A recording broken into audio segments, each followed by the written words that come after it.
오늘 제목이 믿음은 무엇인가 하는 제목인데요. 좀 새삼스럽게 생각될지 모르겠습니다. 그저 평생 신앙생활 하신 분들도 있고 또 적어도 몇 년, 10년 뭐 이렇게 신앙생활 하신 분도 있을 것인데 새삼스럽게 믿음이 무엇이냐 뭐 이런 것 말씀 드리고 듣는다는 것이 될지는 모르겠습니다만은 우리 고린도 후서 13장 5절 말씀에 보면은 너희가 믿음에 섰는가 너희 자신을 시험하고 확정하라 하는 그런 말씀이 있습니다. 믿음에 서 있는지를 점검해 보라는 겁니다. 시험해 보라는 겁니다. 그리고 간증 있는 그런 믿음인지 증거할 수 있는 그런 믿음인지도 다시 테스트해 보라 그렇게 말씀을 하고 있는 것을 볼 수가 있는데요. 여러분들이 평생 신앙생활을 해오셨습니다만은 내가 정말 믿음에 바로 서 있는가, 또 나의 믿음은 성경이 우리에게 말씀하고 있는 그런 믿음인가 하는 것을 다시 한번 점검해 볼 수 있는 그런 시간이 됐으면 좋겠습니다. 히브리서 11장은 믿음장이라고 그렇게 불리는 것을 여러분 아시지요? 믿음이 무엇인지 우리에게 잘 설명을 해주고 있고요. 또 믿음이 우리의 실제 삶 가운데서 어떻게 나타나는가 하는 것을 또한 아주 잘 말씀해 주고 있는 성경이 바로 히브리서 11장의 말씀입니다. 하나님께서는 우리에게 계시를 주실 때 우리가 잘 알아들 수 없는 그런 아주 고상한 철학적인 이론적인 그런 말씀만 하시는 것이 아니고요. 실제로 우리 눈높이에 맞춰서 우리가 신앙으로 살아간 그런 사람들의 예를 들어서 믿음이 무엇인가 하는 것을 좀 더 실제적으로 설명해 주시고 계신 것을 볼 수가 있습니다. 오늘 말씀해 보면은요, 믿음은 바라는 것들의 실상이요, 보이지 않는 것들의 증거니 하는 말씀이 나오고 있습니다. 믿음은 바라는 것들의 실상이요, 보이지 않는 것들의 증거니. 여러분, 이 말씀이 여러분의 마음에 딱 쉽게 다가옵니까? 예, 빨리 이해가 됩니까? 사실 제가 목사가 되고서도요, 이 말씀이 그렇게 마음에 확 다가오지를 않았습니다. 제가 주석도 보고 이렇게 말씀을 깊이 묵상도 해보고 하는데 그렇게 할 때는 뭔가 알 것 같은데 또 다시 얼마 후에 또 생각해 보면은 뭔가 확실하게 잡히지 않는 이제 그런 경우들이 많았는데요. 믿음은 바라는 것들의 실상이요 보이지 않는 것들의 증거다. 예? 우리는 보통요, 내 육신의 눈으로 보고 내 손으로 만질 수 있는 것들이 실상이라고 생각합니다. 그게 실체라고 생각을 합니다. 내 눈으로 우선 볼 수 있어야 되고 내 손으로 만질 수 있는 그런 것들이야말로 실상이다, 실체다 그렇게 생각을 하고 있는데요. 그렇지 않습니다. 네. 보이지 않는 것, 내 손으로 만질 수 없는 것, 그런 것들이 더 완전하고 더 영원한 실체라는 사실을 우리가 꼭 기억해야 할 필요가 있습니다. 우리가 하나님 볼 수 있습니까? 우리가 성령님 볼 수 있습니까? 우리가 믿음이나 사랑이나 뭐 이런 것을 우리가 볼 수 있습니까? 그러나 그런 것들이 더 영원한 것들이고 더 거룩한 것들이고 더 완전한 실체라는 사실을 여러분 우리가 새롭게 한 번 더 확인할 필요가 있습니다. 3절 말씀해 보면은요, 이것을 좀 더 이렇게 이 1절의 말씀을 좀 뒷받침해 주는데요. 믿음으로 모든 세계가 하나님의 말씀으로 지어진 줄을 우리가 아나니 보이는 것은 나타난 것으로 말미암아 된 것이 아니니라. 여기 마지막 구절 보십시오. 보이는 것은 나타난 것으로 말미암아 된 것이 아니니라. 그냥 쉽게 말하면 보이는 것은 보이는 것에 의해서 존재하게 된 것이 아니라는 이야기입니다. 이것이 바로 진화론을 한마디로 딱 이렇게 막아주지요. 그리고 철학에서 말하는 유출론, 유물론, 물질은 물질에서부터 나온다고 하는 이런 이제 철학 사상을 한마디로 이렇게 딱 정리해주고 있는 것을 볼 수가 있습니다. 보이는 것은 보이는 것에 의해서 존재하게 된 것이 아닙니다. 그렇지요? 이 천지 만물들, 우리가 보고 있는 이 모든 천지 만물, 우리 인간 보이지 않으시는 하나님께서 만드신 겁니다. 아멘. 하나님께서 창조하신 것입니다. 네. 믿음은요, 이렇게 우리 육신의 눈으로 보고 우리 육신의 손으로 만질 수 없는 것들을 보게 만들어주는 눈입니다. 영적인 눈입니다. 이 눈이 열려야 실체를 볼 수가 있습니다. 이 눈이 열려야 참되고 영원한 것을 우리가 알 수가 있습니다. 이것이 이제 오늘 1절로부터 3절의 말씀이 우리에게 가르쳐주는 그런 말씀입니다. 초대교회 성도들 엄청난 핍박을 겪었습니다. 우리 신학교회 말이죠. 그래서 정말 예수 믿는다는 것 때문에 이 세상의 모든 좋은 것들을 다 포기해야 했습니다. 여러분 그 10장에 한번 보세요. 10장에요. 32절 한번 보시기 바랍니다. 바로 앞에 10장이에요. 거기 보면은 전날에 너희가 빛을 받은 후에 고난의 큰 싸움을 견뎌낸 것을 생각하라. 혹은 비방과 환난으로서 사람에게 구경거리가 되고 혹은 이런 행편에 있는 자들과 사귀는 자가 되었으니 너희가 갇힌 자를 동정하고 너희 소유를 빼앗기는 것도 기쁘게 당한 것은 더 낫고 영구한 소유가 있는 줄 알미라. 예. 그들은 예수 믿으면서 자기 마을에서 공동체에서 쫓겨나야 했습니다. 재산이 몰수당했습니다. 예. 때로는 저 토굴에 살아야 됐습니다. 무엇보다도 예수 믿는다고 잡혀가서 짐승의 밥이 되기도 하고 또 십자가에 매달아서 거리를 밝히는 그런 불꽃으로도 사용됐습니다. 우리로서는 상상도 할 수 없는, 도무지 짐작도 할 수 없는 그런 고난을 당했습니다. 그야말로 모든 것 하나도 남김없이 다 포기해야 했습니다. 그런데도 이들은 그것을 기쁘게 당하였다고 했습니다. 그것을 기꺼이 받아들였다고 했습니다. 왜요?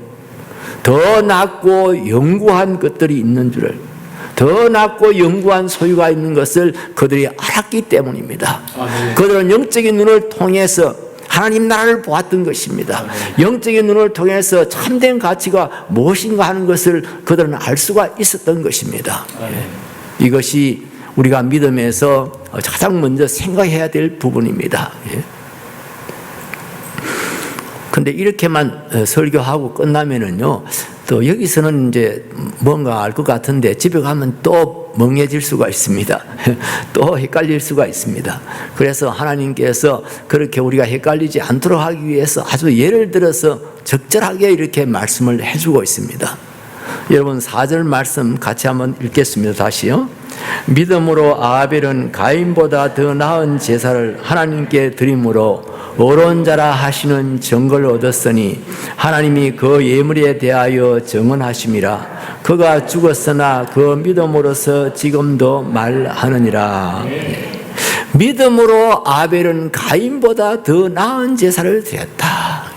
믿음으로 하나님 앞에 더 나은 제사를 드렸다. 구약시대 제사는 지금 뭐라고 그러죠? 예배지요. 예배.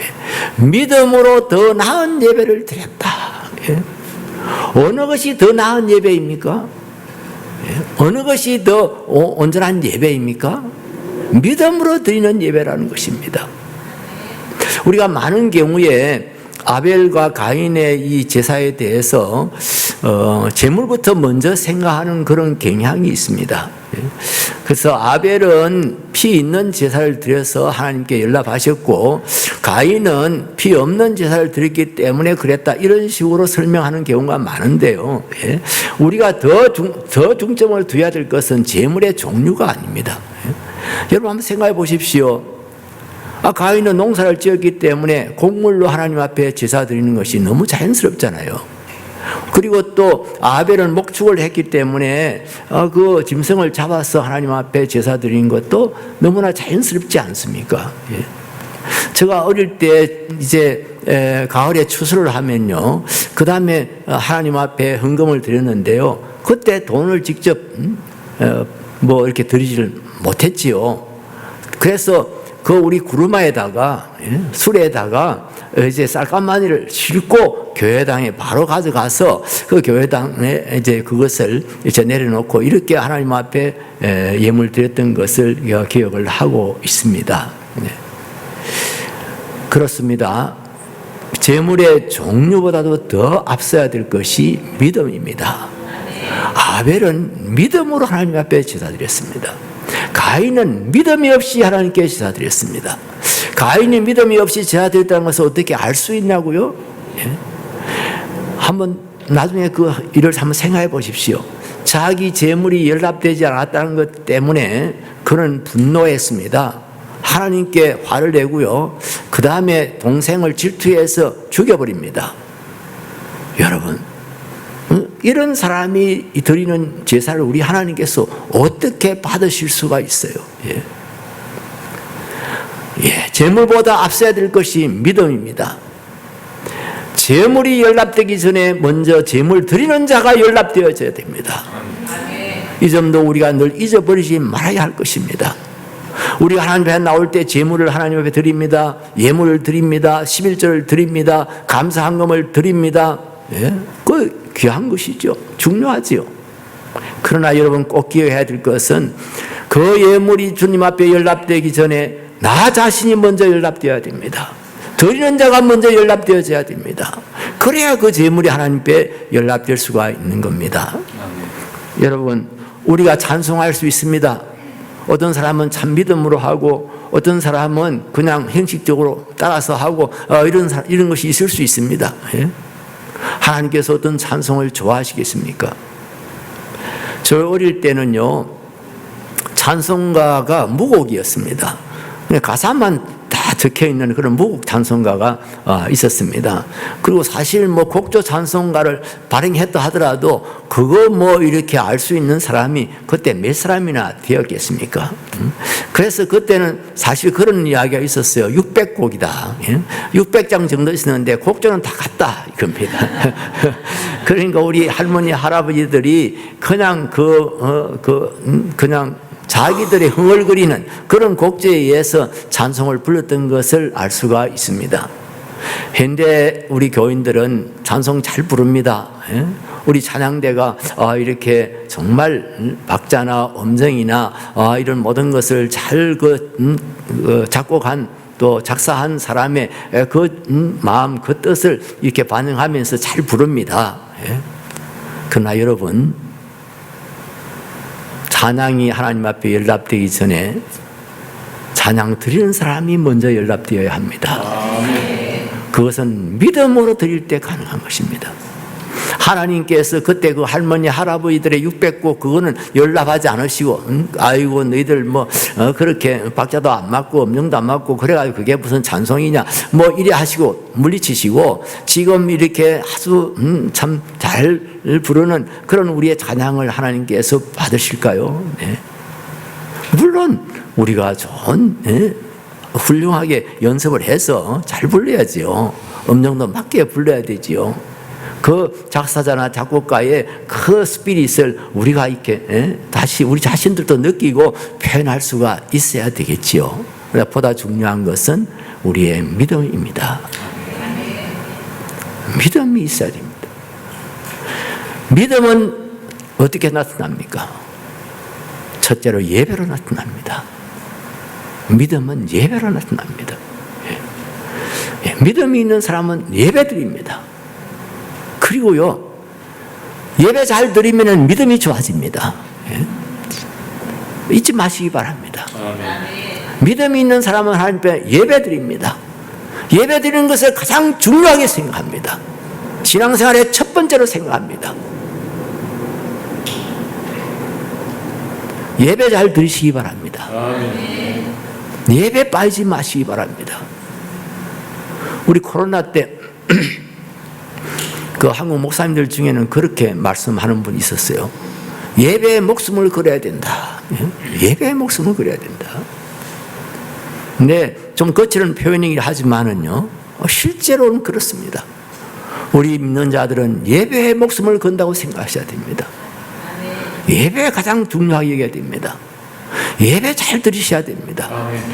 이것을 위해서 늘 잘 준비하셔야 됩니다. 예배를 위해서 우리 목사님만 준비하는 것 아닙니다. 우리 장대만 준비하는 것이 아닙니다.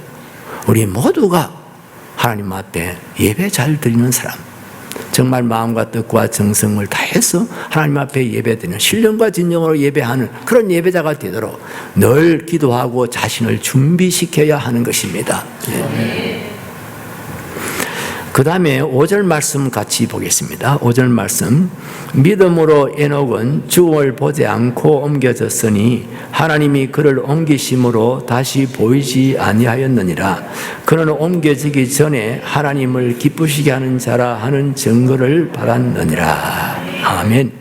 여러분, 에녹 하면 이어서 생각나는 단어가 혹시 있으십니까? 에녹. 동행입니다. 동행. 그렇죠? 하나님과 동행한 에녹. 오늘 이 본문 말씀에는 동행이란 말은 나오지 않습니다만은, 죽음을 보지 않고 옮겨졌다. 하나님이 그를 옮겨가기 전에 기쁘시게 하는 자는 증거를 얻었다. 그러니까 하나님하고 동행하면서 하나님을 기쁘시게 하는 사람이었습니다. 그는 또 하나님과 더불어 기뻐한 사람이었습니다. 그래서 하나님께서 그냥 그대로 아버지 집으로 데려간 겁니다. 그냥 같이 동행하다가 그냥 죽음을 맛보지 않고 거치지 않고 그냥 하나님 나라로 들어간 겁니다. 그래서 오늘은 동행의 결말을 이렇게 표현을 해주고 있습니다. 여러분, 믿음은 동행으로 나타납니다. 믿음은 하나님과의 동행으로 나타납니다. 하나님과 동행한다는 겁니다. 창세기 5장 22절의 말씀에 보면은요, 에녹은 무드셀라를 낳은 후 300년 동안 하나님과 동행하며 자녀를 낳았으며, 이런 말씀이 있습니다. 300년 동안 하나님과 동행하며 자녀를 낳았다.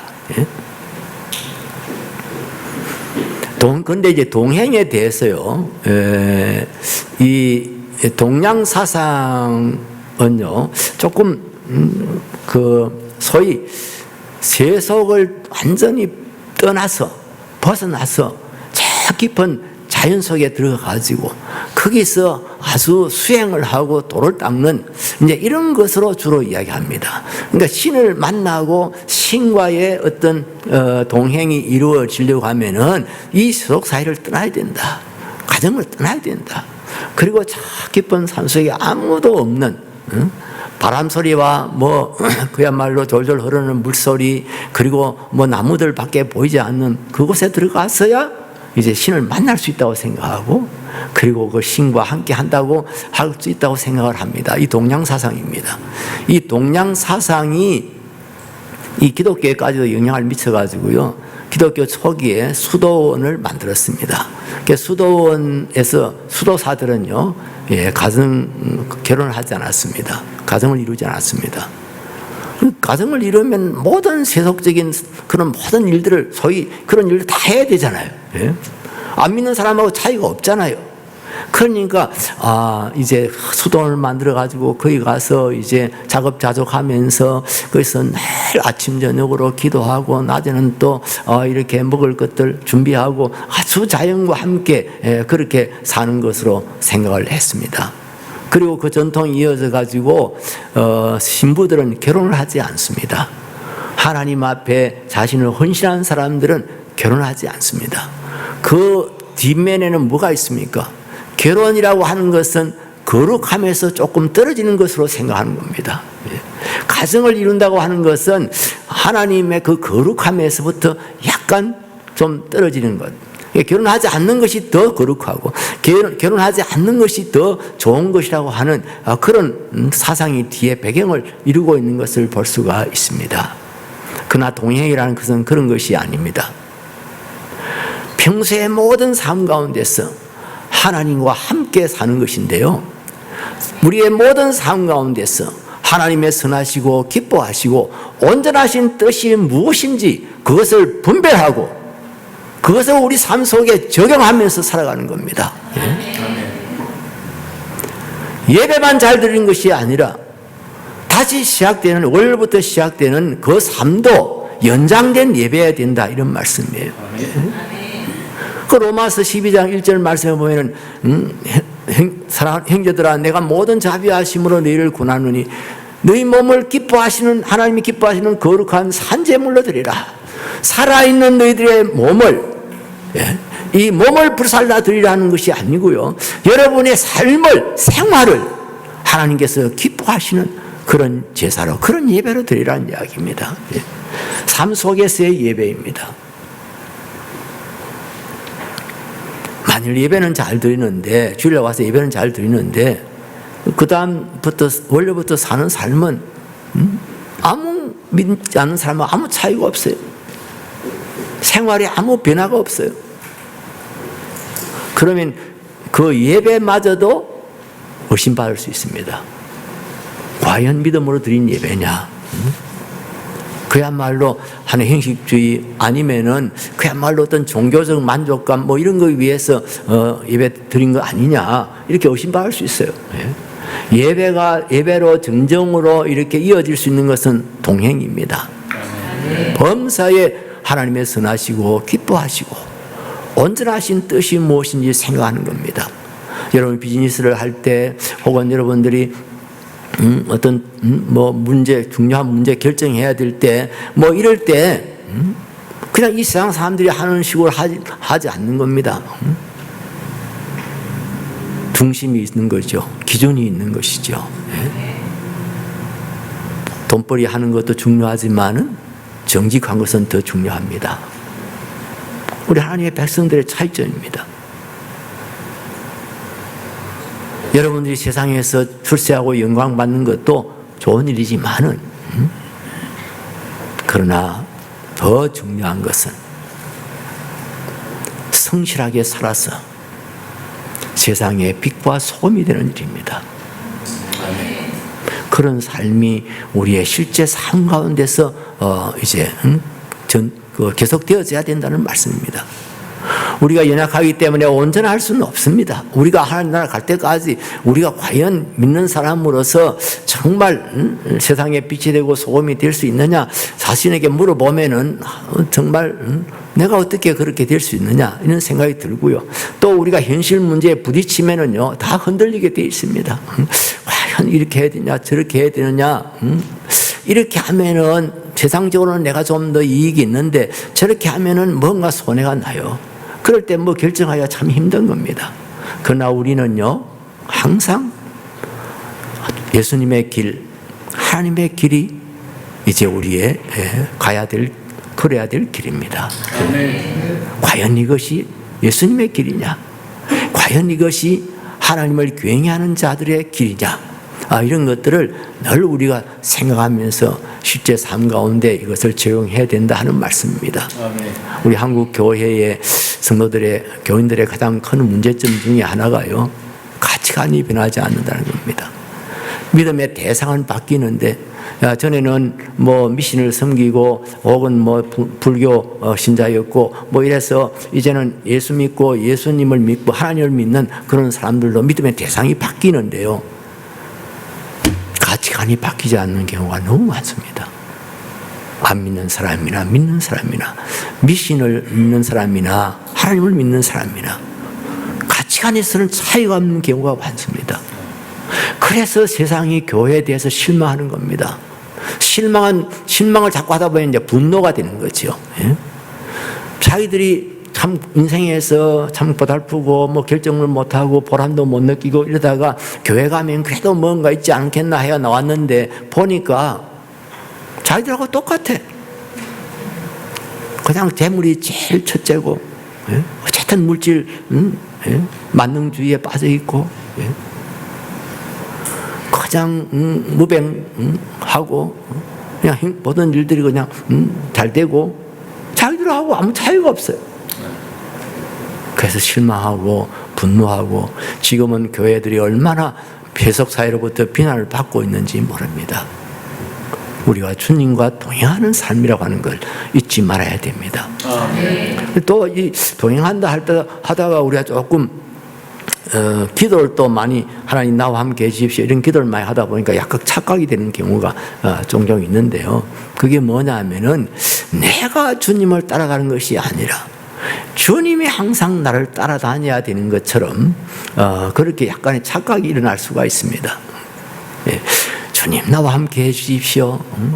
나를 지켜주십시오. 그렇게 기도하는 건 너무너무 자연스러운 일입니다만은 그러나 내가 주님을 따라야 되고 내가 주님과 함께 해야 된다는 것 이것을 잊지 말아주셔야 됩니다. 예. 좀 극단적인 예라고 할 수 있겠는데요. 옛날에 5.16 혁명이 일어났을 때 쿠데타가 일어났을 때 그때 이제 무슨 뭐 5대 사회 5대 악인가 뭐 이런 것을 이제 그 제거한다고 그러면서 깡패 대장들 혹은 뭐 밀수 대장들 혹은 뭐 사기꾼 하여튼 뭐 이런 여러 가지 범죄자들 가운데서요 제일 이제 우두머리다 싶은 사람들을 그 종로 거리를 이렇게 공로 거리에 이렇게 뭐 끌고 다녔다 할 수가 있겠지요. 이렇게 샌드위치 판넬을 목에다 걸고 여기는 뭐 정주체, 뭐 여기는 밀수왕, 뭐 이런 식으로 또 뭐 깡패왕, 뭐 이렇게 해가지고 종로 거리를 끌고 다녔는데요. 정말 지금으로서는 상상도 할 수 없지요. 그럼 뭐 인격적으로 이거는 말도 안 되는 그런 일을 했습니다만 어쨌든 그때 군사정부에서는 그런 일을 했습니다. 그런데 여러분 참 가슴 아픈 일입니다만 그때 밀수왕이 누구였는지 아십니까? 어느 교회의 장로님이셨습니다. 하여튼 밀수를 최고로 잘해가지고 큰 부자가 된 거죠. 그때는 전부 다 일본에서 좋은 물건들을 다 가져왔잖아요. 그러니까 부산에서나 인천에서나 이런 데서 이제 밀수선을 일본으로 보내는 거죠. 어떻게 해서든지 해양 경비대에 들키지 않고 잘 갔다가 거기서 좋은 물건 많이 싣고 와서 또 여기 와서 이제 팔 수 있도록. 제가 여러분들이 묻고 싶은 게 있어요. 그 장로님이 밀수선을 띄우면서 기도했겠어요? 안 했겠어요? 그때 장로님들은 새벽 기도 빠진다는 건 상상 못할 때입니다. 새벽마다 나오셔서 하나님 오늘 부산에서 이제 배를 띄웁니다. 하나님 함께 해주시옵소서. 어쨌든 무사히 일본에 도착해서 그리고 좋은 물건 많이 가지고 또 무사히 귀향할 수 있게 해주십시오. 우리가 그런 식으로 뭘 할 때가 많다는 이야기입니다. 하나님의 뜻을 찾지 않고 자기의 소원, 자기의 바람을 중심으로 해서 뭘 판단할 때가 많다는 겁니다. 이건 동행이 아니지요.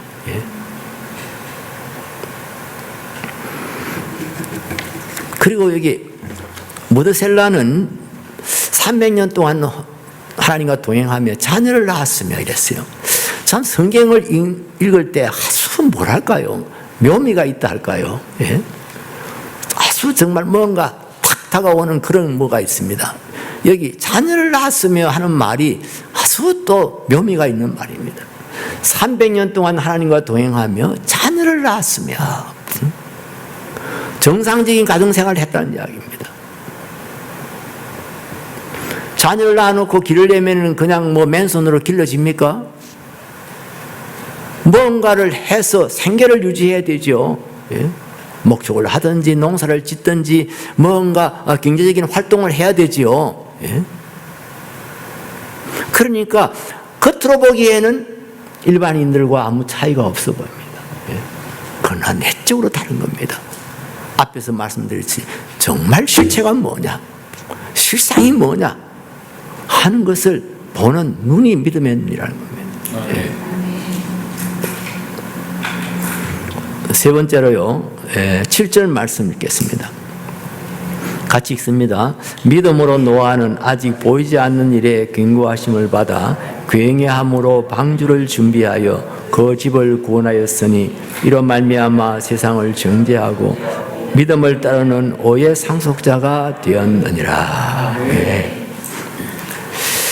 노아 하면 또 생각나는 단어가 뭐 있습니까? 방주지요. 노아 방주. 노아가 하나님의 경고의 말씀을 듣고 믿음으로 방주를 준비해서 자기 가족을 구원했다 하는 겁니다. 방주를 준비하라. 하나님께서 이 세상에 온갖 죄가 관영해졌을 때 그냥 참아 보실 수가 없었어서 이 세상을 홍수로 심판하시기로 작정하셨고, 그리고 이제 하나님을 경외하는 노아에게 그 방주를 준비하라고 그렇게 했던 것입니다. 그리고 노아는 이 방주를 준비하고 하나님의 의를 전파했습니다. 베드로후서에 보면은 노아가 하나님의 의를 전파했다. 하나님의 의를 전파했다는데 그 의는 신학적인 개념으로 바꾸면 복음입니다. 구약 시대에 의를 전파했는데 이 신학 시대에는 복음을 전파했다는 이야기입니다. 그래서 오늘 본문 말씀을 7절 말씀을 이렇게 그냥 딱 줄여서 말씀하면은요, 노아는 현대 우리 형편에서 이야기하면 노아는 교회를 설립해서 전도의 사역을 했다는 겁니다. 선교 사역을 했다는 겁니다. 복음을 위해서 수고했다는 이야기입니다. 헌신했다는 이야기입니다. 믿음은요, 동행해서 사역으로 전진합니다. 사역으로 또한 나타납니다. 예배에서 동행으로, 동행해서 사역으로, 섬김으로, 특별히 복음적인 사역으로. 여러분들이 교회에서 지금 사역하고 있지 않습니까? 지사님들로, 또 권사님으로, 뭐 장로님으로 이런저런 일에 이제 사역하고 있는데요. 믿음은 이 사역으로 연결됩니다. 여러분들 한 사람 한 사람이 다 교회를 설립해가지고 뭐 우리 목사님처럼 교회를 개척하고 또 이렇게 목회 사역을 하라, 그런 말씀은 아닙니다. 여러분들이 교회에 출석하고 그 교회의 일원이 되고 그 교회의 직분자가 되고 그래서 섬기는 것입니다. 주님을 섬기고 우리 형제 자매들을 섬기고 그리고 세상을 섬기는 것입니다. 이게 사역입니다. 어떤 사람은 소위 소비자 교인들이 들어 있습니다. 소비자 교인. 생산자가 아니고 소비자입니다. 좋은 교회 가서 좋은 교회 목사님 설교 잘 듣고 그리고 이렇게 점심 잘 얻어먹고 또 이렇게 교인들의 사랑 많이 받고 그리고 이제 집에 들어갑니다. 근데 그 한 교회 또 계속 다녀보니까 목사님 말씀이 또 그 말씀인 것 같고 또 이 교회는 교인들이 좀 사람에 대해서 관심이 없다. 내가 이렇게 이 교회 나온 지 1년이나 됐는데 뭐 여러분들 교회는 해당되지 않는 이야기입니다. 몇백 명 모인다든지 몇천 명 모이는 교회에서 내가 이렇게 왔다 갔다 해도 전혀 물어보지도 않는다. 이런 교회가 뭐 진짜 교회냐? 이라 또 교회를 옮깁니다. 옮겨가지고 거기 가서 또 좋은 설교 처음 들으니까 좋지요.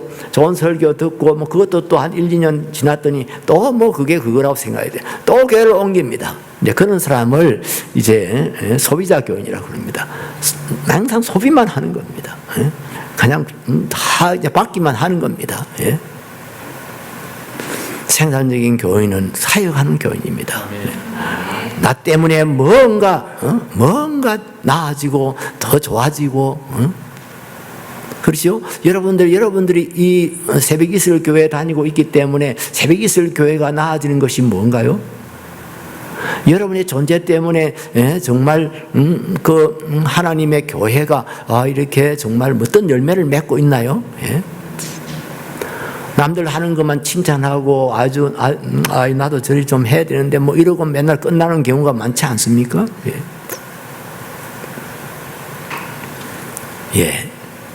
믿음은 우리로 하여금 가만히 있지 못하게 합니다. 사역을 하게 만듭니다. 뭔가 봉사를 하도록 만듭니다. 섬기도록 만들어줍니다. 믿음은 이렇게 사역으로 섬김으로 나타난다고 하는 것을 여러분 꼭 기억하시길 바랍니다.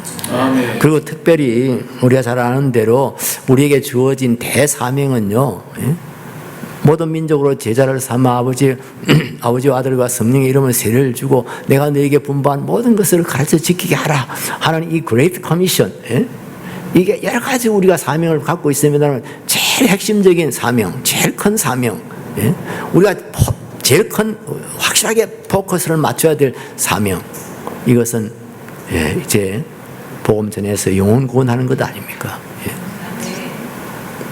여러분, 이 일은 늘 잊지 마시기 바랍니다. 내 평생을 통해서, 나를 통해서 예수 믿는 사람이 누군가, 나를 통해서 이렇게 예수 믿고 세례받고 이렇게 좋은 또 하나님의 자녀가 된 사람이 누구인가, 나는 그런 열매가 있나 하는 것들을 늘 생각하시기를 바랍니다.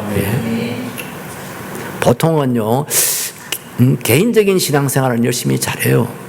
하나님과의 관계라든지 또 예배라든지 잘하는데, 이 다른 사람과의 관계에서 헌신하고 봉사하는 것, 그리고 특별히 복음을 전해서 그 사람으로 하여금 구원을 얻게 하는 일, 이런 일에는 우리가 잘하지 못하는 경우가 참 많습니다. 그래서 다시 한번 여러분 그런 점에서 자신을 돌아볼 수 있게 되기를 바랍니다. 그 다음에 네 번째로요, 8절부터 10절 말씀입니다. 역시 같이 읽겠습니다. 믿음으로 아브라함은 부르심을 받았을 때에 순종하여 장래의 유업으로 받을 땅에 나아갈새 갈 바를 알지 못하고 나아갔으며, 믿음으로 그가 이방의 땅에 있는 것 같이 약속의 땅에 거류하여 도인한 약속을 유업으로 함께 받은 이삭 및 야곱과 더불어 장막에 거하였으니 이는 그가 하나님이 계획하시고 지으실 터가 있는 성을 받았습니다. 아멘. 아브라함 정말 믿음의 조상이지요. 정말 아브라함의 그 신앙은 어찌 보면 막 절대적이었다 할 정도로 정말 훌륭한 믿음의 사람이었습니다. 그는 하나님의 부르심을 봤을 때 갈 바를 알지 못하고 갔습니다. 내 본토 친척 아비 집을 떠나라고 했을 때 그냥 떠났습니다. 그리고 내가 네게 지시할 땅으로 가라 했는데 갈 바를 알지 못하고 갔다 했어요. 그런데 하나님께서 가르쳐 주셨다고 해서 알겠어요, 어디로 가야 될지.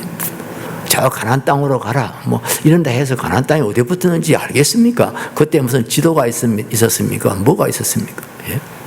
그냥 하루하루 주님께서 가라 하시는 대로 그냥 가는 겁니다. 그런 점에서 정말 그는 절대 순종의 사람이었다 하는 것을 우리가 잘 알 수가 있습니다. 그런데 여러분, 아브라함의 생애를 살펴보면요, 아브라함의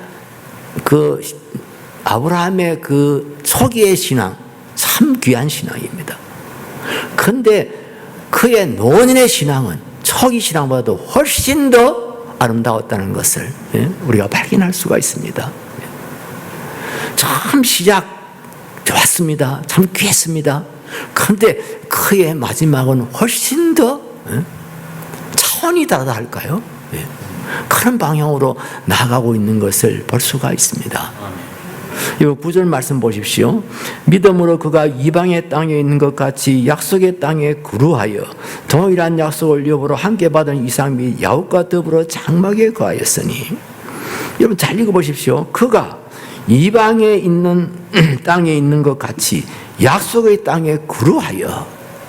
아브라함은 지금 가나안 땅에 하나님이 약속하신 땅에 살고 있습니다. 너와 네 후손에게 이 땅을 주겠다고 약속한 그 땅에 지금 살고 있어요. 그러면서 그는 이방의 땅에 있는 것처럼 그냥 거류했다. 조금 말 앞뒤를 바꾸면은요, 그는 약속의 땅에 살면서도 이방의 땅에 사는 것처럼 거류했다. 영어 번역은 뭐 그렇게 안 돼 있었다마는 이 본래 거류했다는 말의 본 뜻은 stay 한다는 뜻입니다. stay 한다는. 여러분은 지금 LA에 살고 있습니다. 그런데 저는 stay 하고 있습니다. 아브라함은 약속의 땅에 살면서도 이방의 땅에 사는 것처럼, 나그네로 사는 것처럼 stay 했다.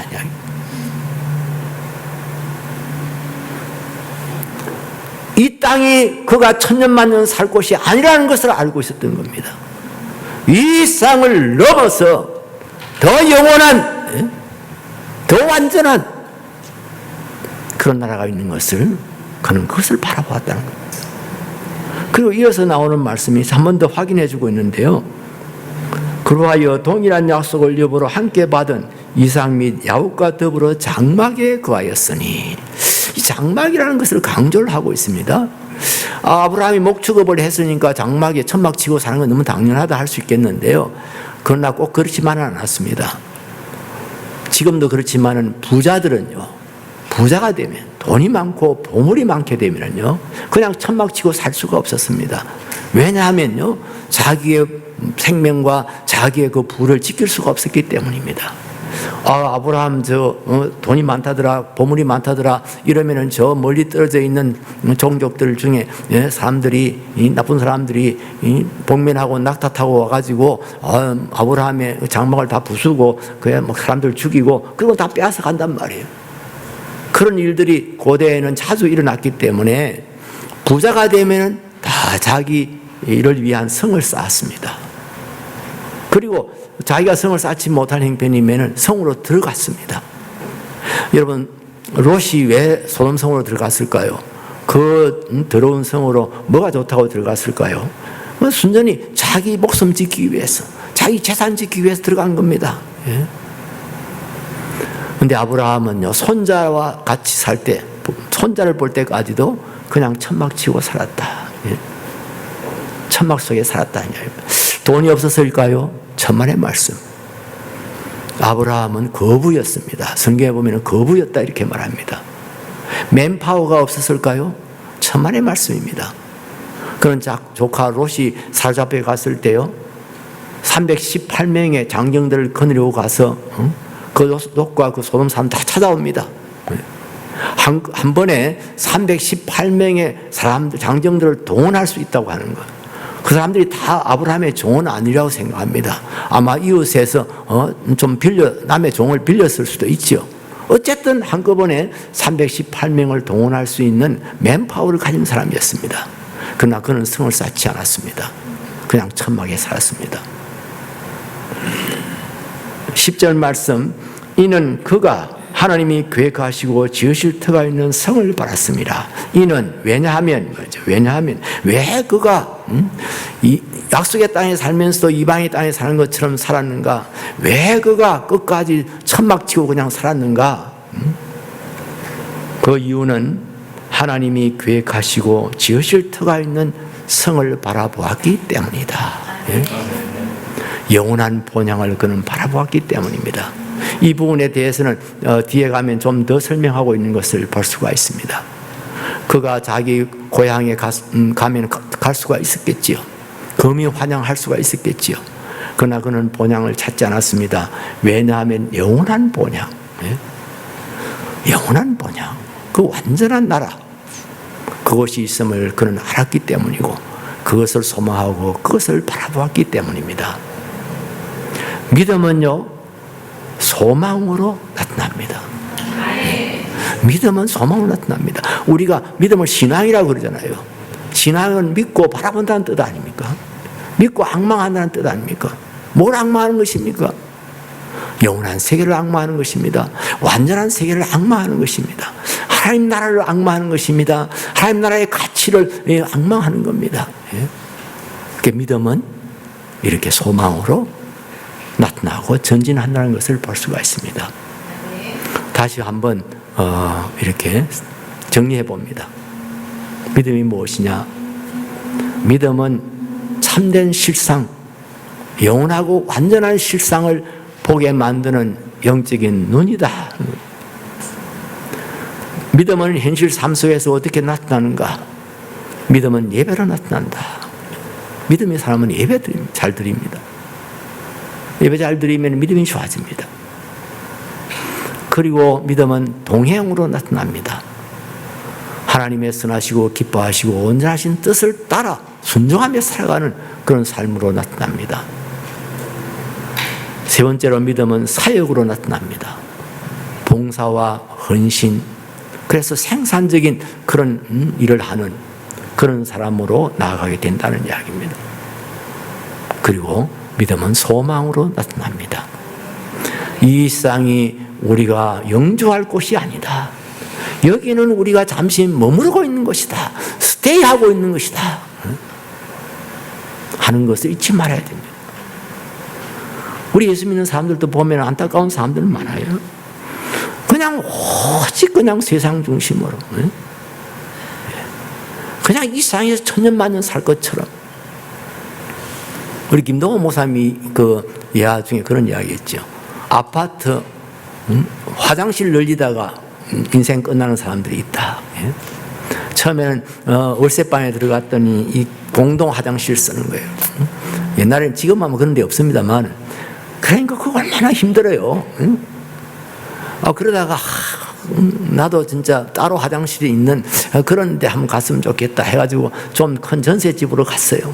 그동안에 돈을 열심히 모아가지고 갔더니 화장실이 따로 있어서 너무너무 좋은 거예요. 그런데 애들이 크다 보니까 화장실 하나 가지고는 안 되겠어요. 그냥 애들이 막 언니 나와, 나 시간 다 됐단 말이야 뭐 이러고, 내 급하단 말이야 뭐 이러고 막 야단이 나고 하니까 화장실이 2개는 있어야 되겠구나. 그래가지고 또 열심히 돈을 모았습니다. 저축을 했습니다. 그래가지고 화장실이 2개 있는 그런 또 집을 뭐 월세로 갔는지 전세로 갔는지 하여튼 갔습니다. 그러다 보니까 나이가 60이 넘었더라는 겁니다. 그래서 그 사람의 인생은 화장실 늘리다가 끝난 인생이었다. 우스운 이야기지만은 일리가 있는 이야기입니다. 우리가 이 땅에서 그냥 승진하고 또 비즈니스 잘해가지고 돈을 좀 더 모으고 그리고 이제 집을 늘려가고. 제가 휴스턴에 갔더니 3층 저택인데요. 저 기억이 확실치 않습니다. 300만 불 들여서 지었다던가요. 거기 들어가니까 영화관도 있고 음악 감상실도 있고 하여튼 없는 게 없어요. 아주 저 그림들도 아주 세계적인 그런 작가들의 그림이라 하더라고요. 그거 하나하나 사는 것, 파모은 것도 뭐 엄청난 돈이 든 거지요. 집 짓는 데만 300만 불인가 들었으니까. 네, 그럴 수 있죠. 하나님이 은혜 주시면, 축복하시면은 우리가 이 세상에서도 하나님 주시는 그 축복을 엔조이 할 수 있죠. 예? 어떤 사람들은 이렇게 하나님이 복을 주셔도 아예 그냥 엔조이 하지 않는 사람이 있어요. 그걸 모으는 것 자체만 그냥 거기다가 막 그것만 그냥 목숨을 거는 사람들이 있어요. 자기도 맛있는 음식도 안 사 먹고 뭐 남들 뭐 맛있는 음식 대접도 안 하고. 예? 모든 소망이 하늘에 있는, 땅에 있는 겁니다. 그런 분들은 모든 그들의 삶의 포커스가 재물에 있습니다. 그거 모으는 데 있습니다. 여러분, 우리가 예수 믿으면서 그렇게 살아야 되겠습니까? 하나님 나라를 바라보시기 바랍니다. 저 나라를 소망하는 여러분들 되시기 바라고, 거기에다가 보물 쌓는 그런 삶을 살아갈 수 있게 되기를 주의 이름으로 축원합니다.